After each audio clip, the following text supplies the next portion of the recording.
പ്രസിദ്ധമായ തൃക്കാക്കര മഹാദേവ ക്ഷേത്രത്തിൽ അല്പസമയത്തിനകം മഹാബലി എതിരേൽപ്പ് നടക്കും. 10:30 വിഭവസമൃദ്ധമായ തിരുവോണ സദ്യ തുടങ്ങും. 20,000 പേർക്കാണ് കളമശ്ശേരി നഗരസഭയുടെ നേതൃത്വത്തിൽ സദ്യ ഒരുക്കുന്നത്. തിരുവോണ സദ്യ മന്ത്രി പി രാജീവ് ഉദ്ഘാടനം ചെയ്യും.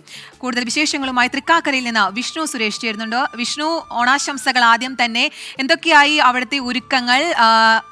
വലിയ ഭക്തജന തിരക്ക് അവിടെ ഉണ്ടോ ഇപ്പോൾ?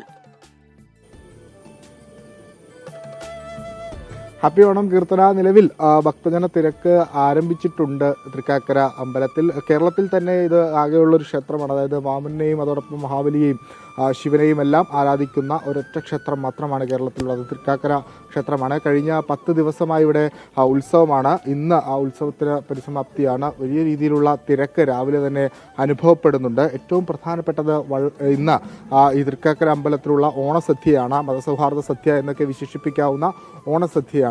അതിനു മുമ്പുള്ള ചടങ്ങുകൾ, മഹാബലി എതിരേൽക്കുന്ന ചടങ്ങുകളടക്കം ഉണ്ട്. അതിനുശേഷമായിരിക്കും സദ്യ ആരംഭിക്കുക. ഏകദേശം 11:30 സദ്യ ആരംഭിക്കും എന്നാണ് ലഭ്യമാകുന്ന വിവരം. 25,000 പേർ, അതിലധികം ആളുകൾ സാധാരണഗതിയിൽ എത്താറുണ്ട്. സംസ്ഥാനത്തിന് പുറത്തുനിന്നും അതോടൊപ്പം തന്നെ വിവിധ ജില്ലകളിൽ നിന്നുള്ള ആളുകൾ ഈ തിരുവോണ ദിവസത്തിൽ ഇന്നേക്ക് എത്താറുണ്ട്. രാവിലെ തന്നെ ഈ തിരക്ക് സൂചിപ്പിക്കുന്നത് അതാണ്.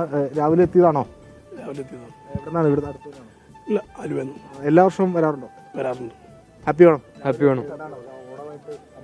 ഓണമായിട്ട് അമ്പലത്തിൽ പോയിട്ട് ബാക്കി കറിക്കരിയൽ അങ്ങനെ പരിപാടിക്കൊക്കെ കയറണം. എന്താണ് രാവിലെ എത്തിയാണോ ചേച്ചി? എവിടെ നിന്നാണ്? ഞാൻ ചിറ്റേത്തുവരെ. എല്ലാ വർഷവും വരാറുണ്ടോ? എല്ലാ വർഷവും വരാറുണ്ട്.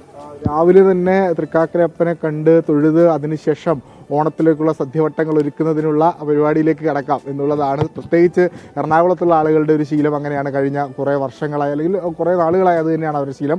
ആ പതിവിന് ഇത്തവണയും മാറ്റമില്ല. തിരക്ക് അനുഭവപ്പെടുന്നുണ്ട്. കുറച്ച് മണിക്കൂറുകൾ കൂടി കഴിയുമ്പോൾ ഈ പ്രദേശം, ഈ അമ്പലത്തിൻ്റെ ഈ ചുറ്റമ്പലം മുഴുവൻ ജനനിബിഡമാകും. അതാണ് കഴിഞ്ഞ വർഷങ്ങളിലൊക്കെ കണ്ടത്. ഈ വർഷവും അതിന് മാറ്റമൊന്നും ഉണ്ടാകില്ല.